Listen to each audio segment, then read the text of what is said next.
Hello and welcome to Blockchain Gaming World, episode 145. I'm your host, John Jordan, and very pleased today. I'm joined by Kevin Cho. How's it going, Kevin? I'm doing great. Thanks for having me on. Good. I don't really know where to start in terms of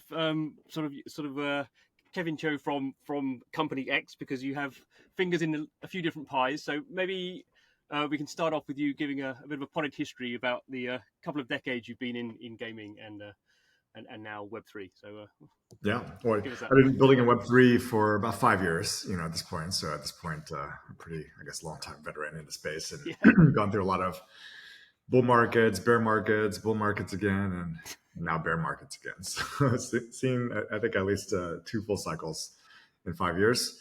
And, lately, and then prior to that, I started building free-to-play games in 2006. And so free-to-play games in 2006 was really kind of circa Facebook browser, based games. And so that was, I think, before blockchain-based games. It was really the last major business model shift in gaming.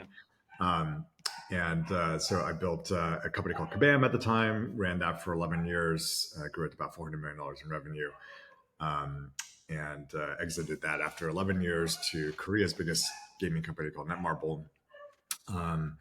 And then I've been building in blockchain for 5 years. So very excited to be on the show. And then lately, I should end it with the last year or so, I've been really focused on a project called Trophy, which is a gaming sort of identity and loyalty platform on mobile devices. And very excited to talk about that as well. Good. Cool. So, yes, that was a very potted history. You've been slightly modest. I mean, I think certainly I covered you a lot when you were at Kabam, which was really one of the big mobile free-to-play sort of developer publishers. You did a lot of very cool stuff. Did the Marvel game is the one that sort of particularly sticks.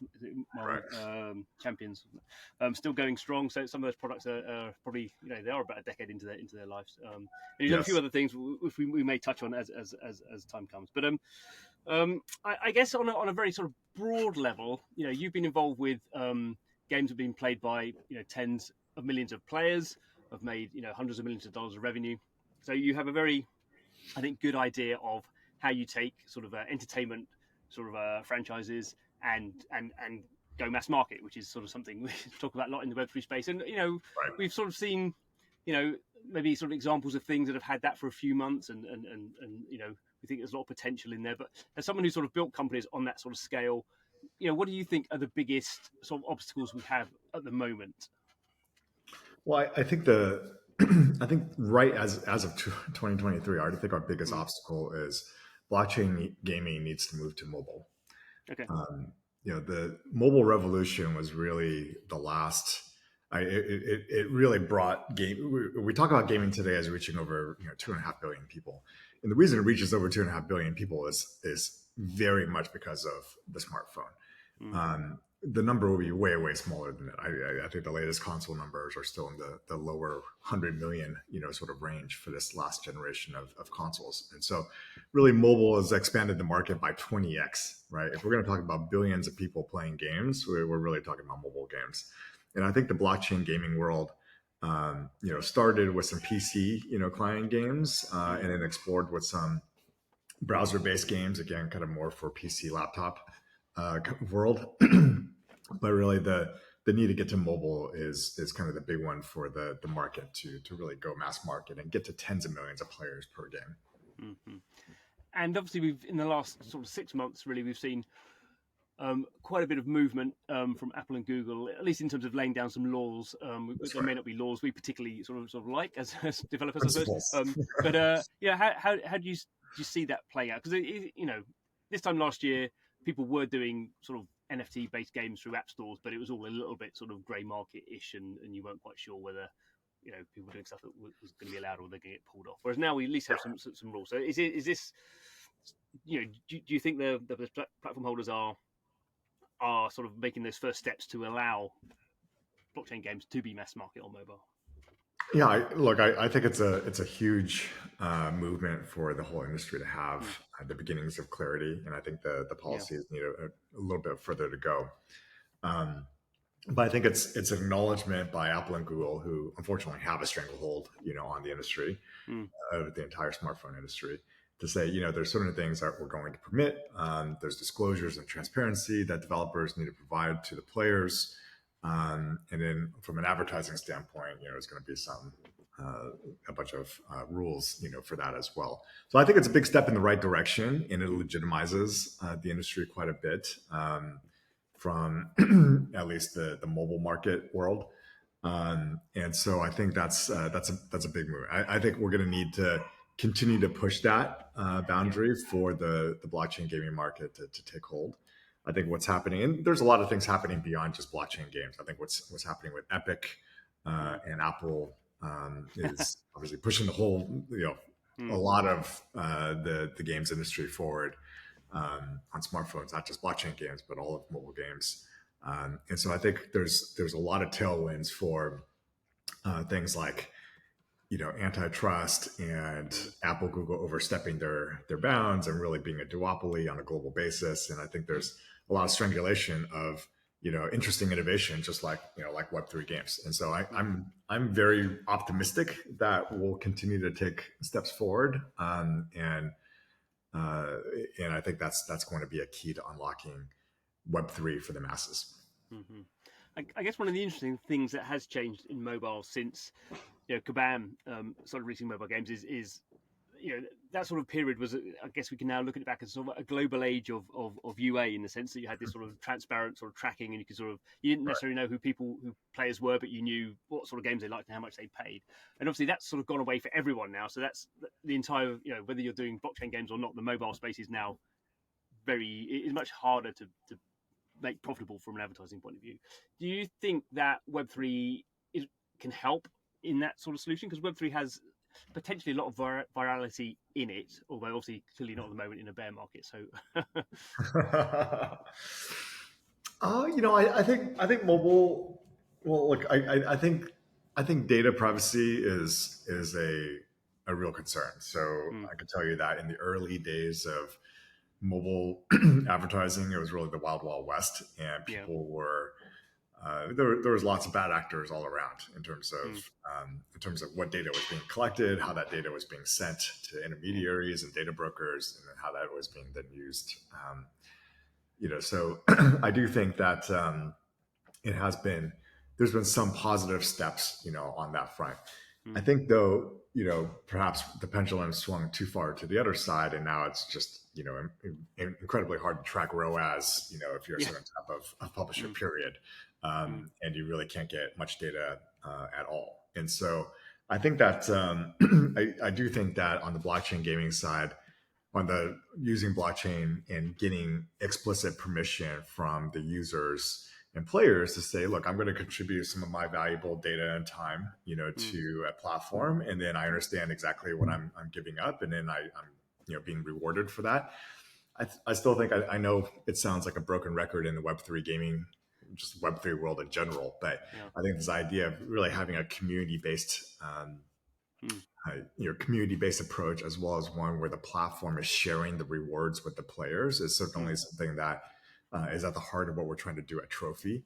yeah, And really, not that we're trying to be an advertising network per se, but what we are really trying to do is help a player build their gaming identity, mm, and then for game publishers to say, you know what, I know that John is a really valuable player, and they're providing both economic value and engagement value and potentially social value into my game.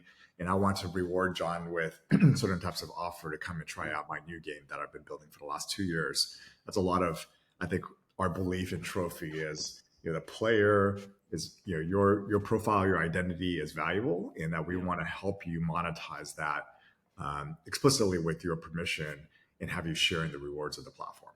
mm, mm, mm. So, take a little bit of a back step from Trophy. So correct me if I'm wrong on this one, but you basically there's a company called Superlayer, which is sort of like an incubator, sort of Yeah. VC fund, sort of hybrid, which is Yep. something that you guys started, and Trophy came out of that. So can you talk a little bit before we get onto Trophy? Can you talk a little bit about sort of Superlayer? Because Superlayer has a bunch of different sort of projects in there, and Yeah. and they're sort of going different directions. Yeah, I'll just double click a little bit on my Yeah. history. So what happened after I sold Kabam Yeah. was I spent 11 years making games, and Yeah. I really loved the gaming industry in general. But I did, it's just in terms of making games, I'd done it for 11 years, and so Yeah. I sold it. And actually, what I did was I started an esports company.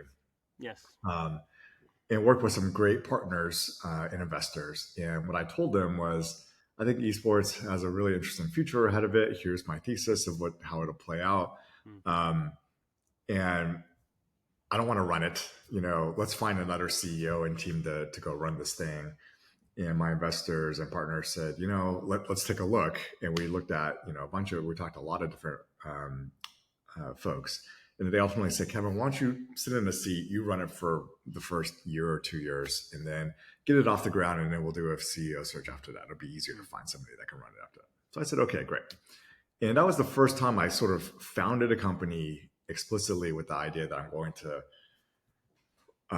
leave the CEO seat, but really work very closely as very much a founder, and then kind of a transitionary CEO to find Mm. somebody great who could take it to that next level. Um, and because that model worked out so well, I then did that again for a company called Rally, which is a Web3 Yeah. social platform, and then a company called Forte, which is a game development platform. Um, and a couple of other small things too. And so that was the impetus behind Superlayer was I would form an incubator, find really great entrepreneurs that had done some incredible things in a non Web3 world, help Mm. them build the first Web3 gaming company. Sometimes being the kind of initial founding CEO, sometimes being sort of on the board, um, but in all cases being pretty heavily involved and trying to help the entrepreneur, really be successful with a new idea and what could work in Web3 gaming. Mm. And so Trophy was very much in that model. So there's two great founders, Riaz Lalani as well as Travis Anderson. Riaz had spent time at Zynga as well as a bunch of fantasy sports, Okay. gaming platforms. Travis has spent time at Unity and Iron Source, and Mm. and so, but very much on the gaming side of that business. And then we had the three of us and a bunch of other folks at Superlayer came together with the idea behind Trophy, and so that's so Trophy is kind of it's been about a year since we started it, and we're really excited about the results that we're seeing so far. So when you've broadly sort of spoken about, this sort of community-based approach and play, in a sense, it's sort of, whether you want to call it advertising or a sort of a discovery platform, or I mean, I guess it's a little bit of all those things, plus this idea that, you know, the players are having some permission over what's going on there, so it's not, not being sold stuff they don't necessarily want, but they're sort of being hopefully excited about new games and sort of incentivized to sort of get involved in those things. So, I would say broadly across the blockchain game sector, there are quite a lot of companies doing that because that's sort of what every guild who launched in 2021 ended up doing. Because basically the guild model was based on Axie Infinity. Axie Infinity as a economy didn't work anymore, and so all these Yeah. guilds had raised some money and they said, "What can we do?" And they said, "We're going to be a discovery community platform." So Right. the positive is everyone's seen that's a good idea. So I don't think anyone questions that there will be companies in that space. I guess the question is how do companies like presuming in this conversation we're going to say Trophy is going to be one of the winners in this space. What's the differentiation there? Because sort of on a blockchain, an open blockchain, everyone has access to sort of the same data. So Yep. there's sort of a level playing field there. There's no sort of secret source. So you can look at the data, see what NFTs are in there, see what these people have done. So so how does that work out? Is it just like the person with the most funding sort of wins out somehow, or is there something sort of smarter that Trophy is sort of doing that other people sort of can't do? Yeah, I think it's a combination of two or three things. I Mm. think the to me it's the team that we've assembled in terms of having real product and technology expertise as well Mm. as kind of what I'll call a strategic partnership side with Travis leading that up. That's been in the games industry for a long time, has worked with game publishers for a long time. Um, and then myself and Mike Lee and a few others that have founded Kabam and been in the game industry for a couple decades. I think one is just the people that we're kind of putting together into something like this. The second is, having built real technology and software. So like, a lot of people can't start a community on Discord, and of course, starting a community and getting the community fired up is not easy, Yeah. certainly. But there's also, we saw in the bull market, there was just a lot of communities that sprang up, and then kind of fragmentation of those communities, and then certain gaming guilds try to create like super, DAOs that have sub DAOs, attached to them, just very Yeah. complex structures to account for the fact that there's not a whole lot of communities. As they get larger and larger, tend to fragment. So there's almost sort of inverse, Yeah. scale benefits. As you get to a certain size, and we think that there's a lot of hard work that is required to build a technology product and scale that. And so if you look at the product that we've made, we just made it super easy for people to get into a Web3 experience and use a lot of interesting technology to make it such that somebody can get into this experience without having to know anything about Web3. But somebody who's a full Web3 nerd, can do things like claim their private keys and really take control of the wallet, out the gate. But for somebody who doesn't know anything about Web3s, it's like we really introduce you into the experience in a kind of gradual way. And if you want to, as a Web2 user, for example, you can say, I've been playing 20 hours of games. I've earned, $5 or $10. I can go get an Amazon gift card, instead. I don't want anything to do with the crypto side of things. And that can be a very valuable person. And that might be what somebody does for the first, month, 2 months, 3 months. And then when they become more and more comfortable with what the product does and get more involved in the community, and they may say, okay, you know what, I actually want to participate in the token aspects of the economy, and then they can slowly get introduced into that. So we really believe that there's a real product and technology differentiation in terms of what we build. And then I think the third one, to your point, I think there is, in the bear market, teams that can put some capital together and have some money to invest in things like community building and obviously software development and user acquisition and go to market activities. These are things that we're able to kind of invest in through the bear market because we're just long-term builders, in the Web3 world, and our investors and partners know that, and that we're going to be here for the long term and really take a really good shot at this. So I think all those things kind of put together, I think hopefully. I think there's going to be multiple winners, in this space, but I certainly, think that what we're doing at Trophy is very special. Who do you think your sort of core audience is, and is that different? Is your core audience now different to your core audience in a year's time? Because obviously, as you pointed out, there's the Web 2 people who obviously are much bigger because the Web 3 people is about 10,000 of us. but at least those people are quite interested in new stuff. So you sort of, how do you sort of, because I guess lots of projects now are sort of saying, we will have, if it's a game or a platform, we'll have a free-to-play thing. It'll be all, custodial wallets. You won't need to know about any of that stuff. But I sort of wonder whether the Web 2 people, how you get them interested in it, because if we think Web 3 is sort of fascinating for all the things it can do, but if you don't, either you don't like that stuff or you're not interested in it, then you don't know that what these features are. There's sort of a bit of a chicken and egg when it comes to the sort of the Web 2 people. Let me talk about the core premise of what Trophy does, and then I'll go into answer your question about why a Web 2 user, I think, can get involved in this, as well as a Web 3 user. And so, when we were running Kabam, we would get incredibly, and again, back then there was a lot more that you could do in terms of working with ad networks. But what was available back then was you could say, this person, one of the most interesting things that started happening was you could say, hey, this person has spent $1,000 on this game. You can have that data, you can have that type of targeting profile. And then you go to that network who obtained that information, however they obtained that information, and they would say, look, we'll sell you, impressions against this type of a user and it would be an astronomical rate. Because, for a game company, if you knew that somebody has spent $1,000 on another game, you'd be willing to pay, $50, $100 in some cases to get that user to try out your game. That was just what what the math would break down to on an Mm. ROI basis, over time.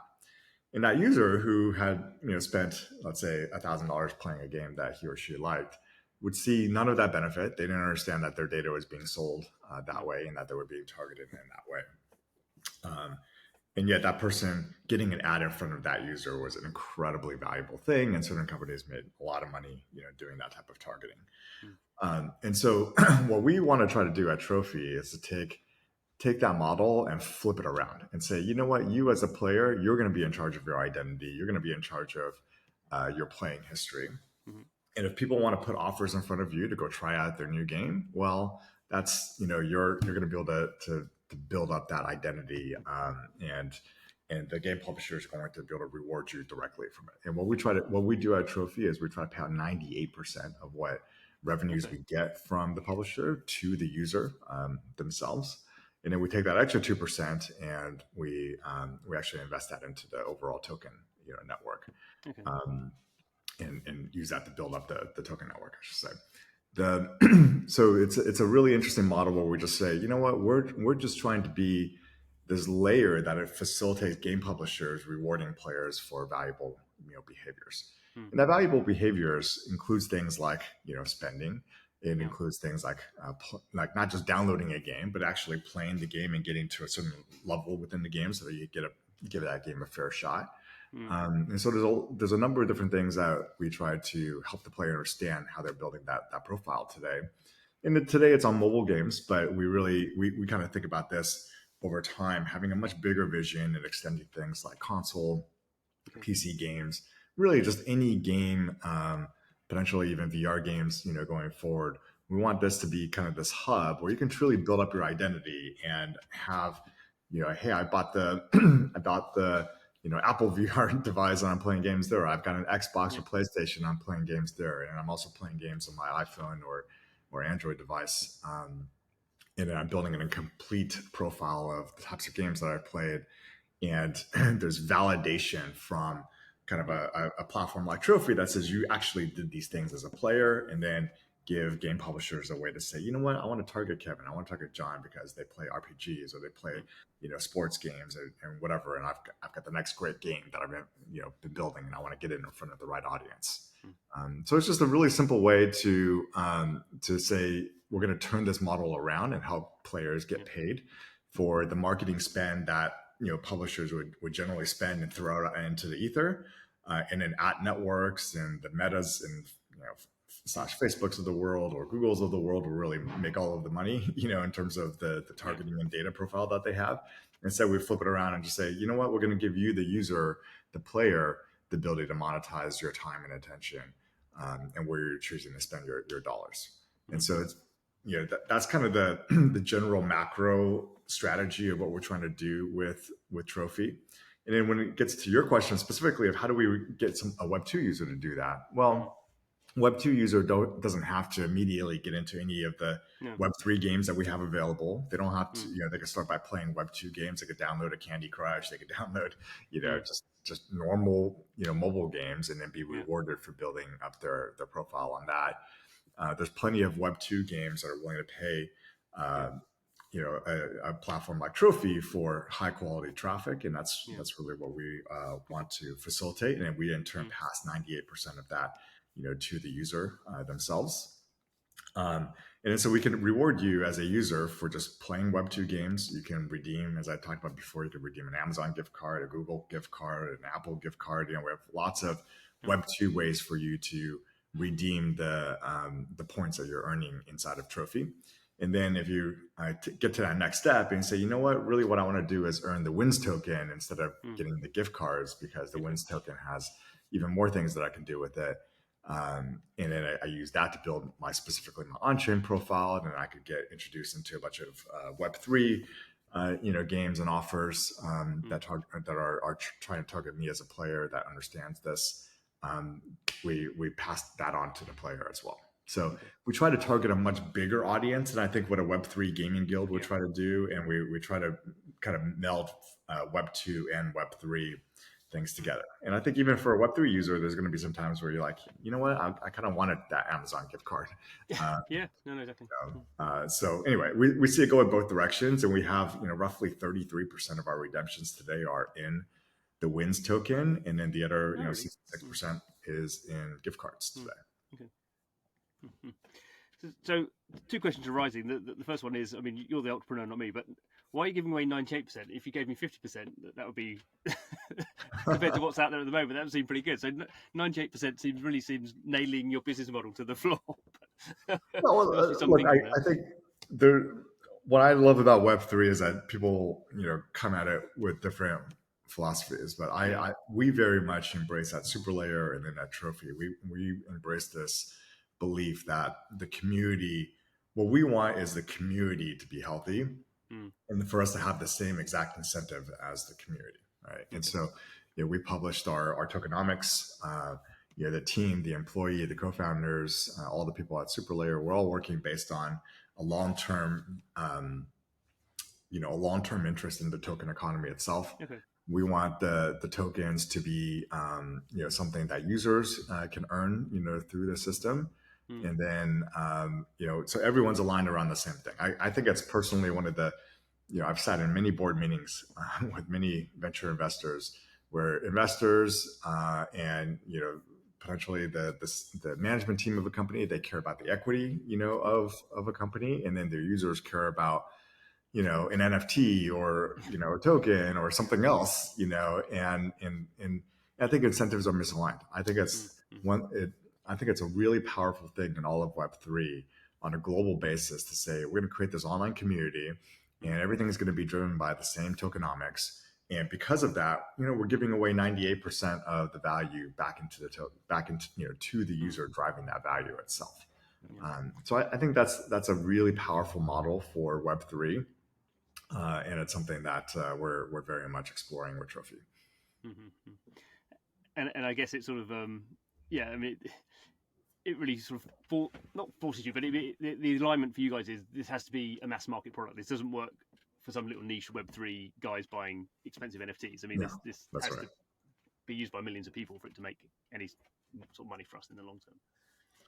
Yeah, like I love, there's lots of game designers that are really exploring using NFTs and fungible tokens to create on-chain, games. I think that's a really fruitful, path forward. I also think it's a really hard path. There's just a lot of things that have to go right for that type of game to take off. And the reality is, we're just the only games that have taken off in that fashion have been really driven by a lot of speculative activity. That when the tide comes in and it's a bull market, it's you want to be Axie Infinity, absolutely, for sure. But when the tide goes out, it's also incredibly rough. And what we're trying to do with Trophy and the way that we design the economy is that it's 100% sustainable. Right? Because it's being driven by real revenues. The game publisher is paying us to get to a certain user base, and that user base then basically earns the reward directly from that publisher. And it's a very, whether the crypto markets are in a bull mode or bear mode, it kind of doesn't matter as long as we're taking in real revenues and then the users are earning that revenues. Now, in a bull market, maybe a Web3 game publisher is willing to pay more to acquire users, and that we just pass on 98% of that benefit directly to the user, driving that value. So does that mean in terms of if I'm a Web2 user, don't care about Web3, never going to use Web3, but like I'm really, big, very active on Trophy, I'm not going to want your wins token. I'm just going to get my Amazon vouchers. But presumably in the background, that activity is still being geared by the token economy that's underlying Trophy. So whether I'm doing any Web3 stuff, Trophy's doing Web3 stuff because that's what the whole system works on. Would that be correct? That's right. Okay. If I really, what we actually do is, if you're just a Web2 user and you're claiming gift cards, right now we give a lesser percentage, less than 98%, where it's still with the numbers.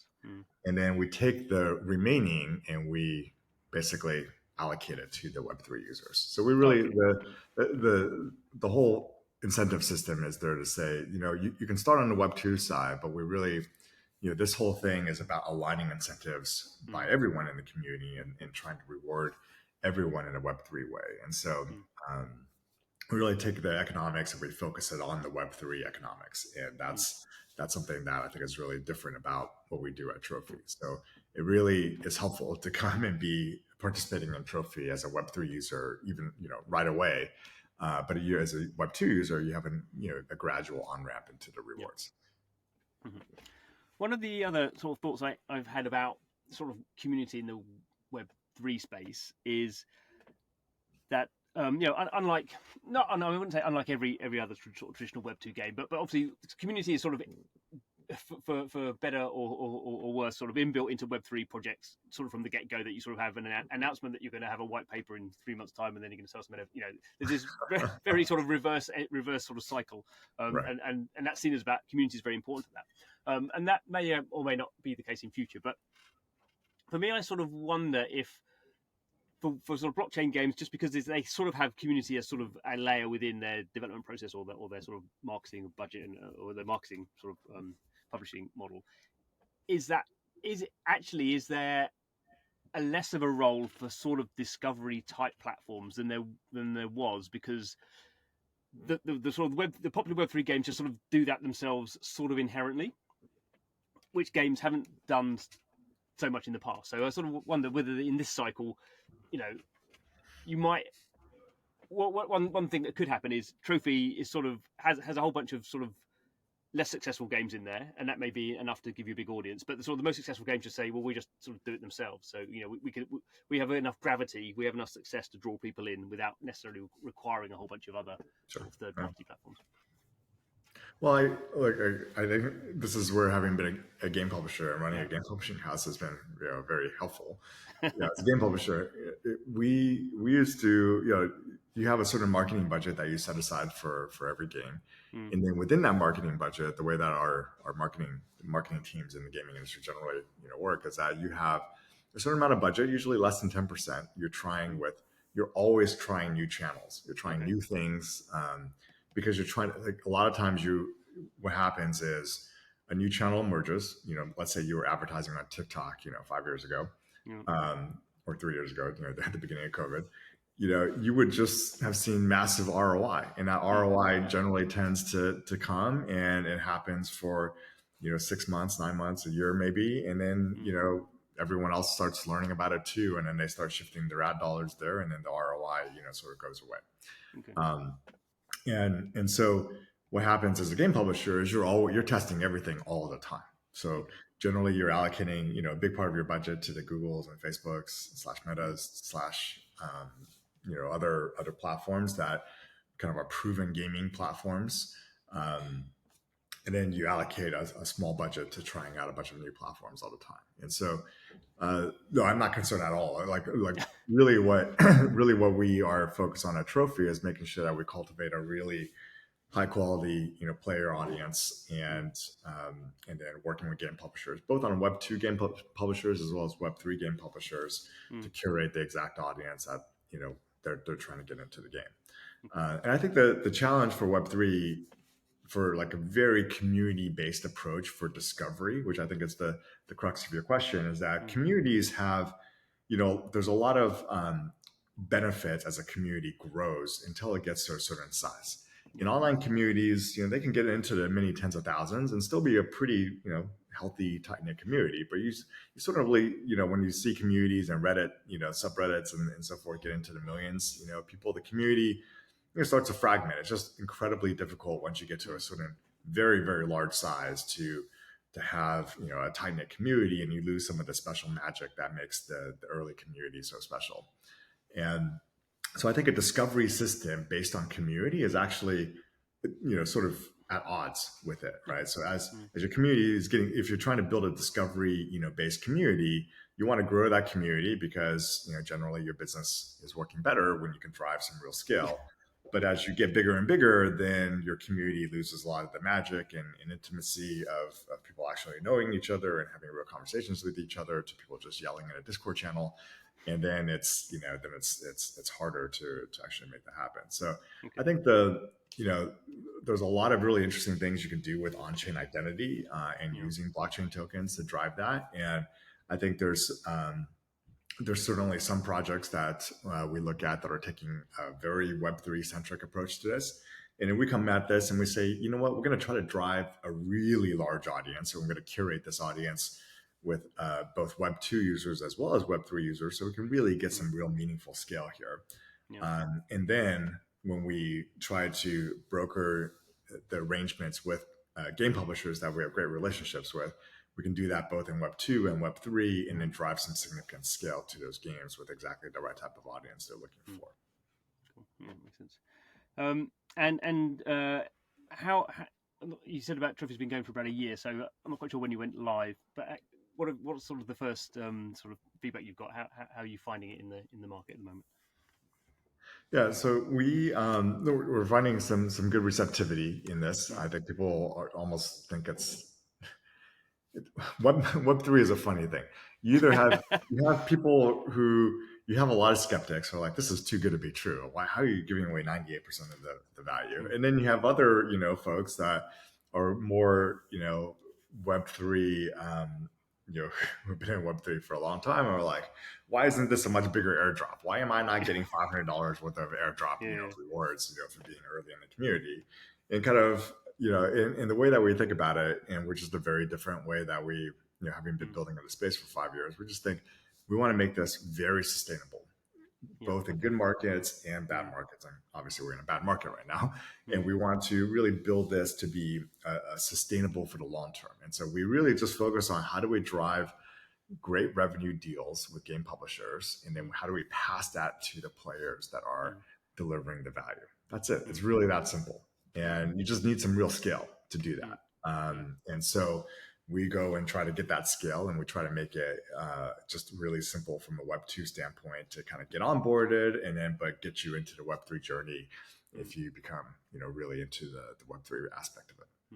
And have you seen any changes in sort of user behavior in terms of, because I guess in a sense, one thing you could hope to do is instead of people going through to the App Store or Google Store to get the new games, they're just getting the new games through you. So absolutely. In a sense, you're not asking players to do anything different. You're just asking them to do it in a different place than they would have otherwise have done. That's exactly right. It's basically having now been on the other side. I've been credit card user, and kind of I was one of those people who looked at all the different reward programs and try to optimize all of my spending and say, okay, well, I know I'm going to spend on airlines and hotels. I'm also going to want to redeem those rewards. Amazon Prime user, blah blah blah. So I'm going to go sign up for all these different credit cards and make sure I have it all set up so that when I buy an airline, I'm using the right credit card, etc. And when I redeem my points, I'm also funneling them to the right things.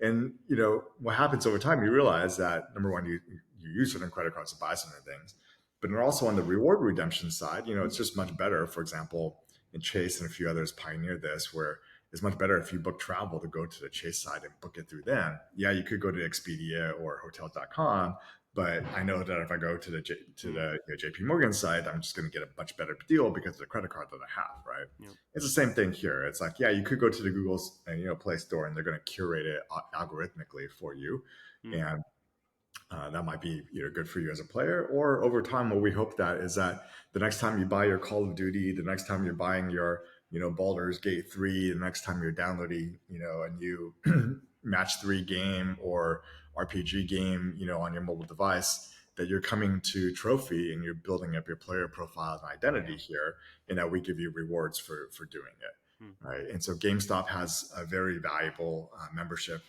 rewards. Frankly, that's the only thing that's keeping GameStop profitable at this point, is their membership program. And we just really think, how do we create the equivalent digital version of that, and then use Web3 tokens as a way to do this on a global basis, right? We're not just serving US customers, we're not just serving people who want US dollars, but with Web3 we're able to really create a worldwide player base because that's really what the games industry is today. It's a global player base. Yeah. And just sort of a final question, because you have been quite involved in esports, and I always kind of think esports is one of those business models that sort of hasn't worked at all, even though esports is massive. It's sort of never really worked, apart from sort of the people making the few companies making the games. And esports may not work within what you're trying to do in Trophy as a product, but Yeah. do you think that sort of blockchain is the solution for esport, or is that just me with my sort of blockchain enthusiasm, just seeing blockchain as a solution for everything, or are there more problems with esports than just incentive alignment can fix?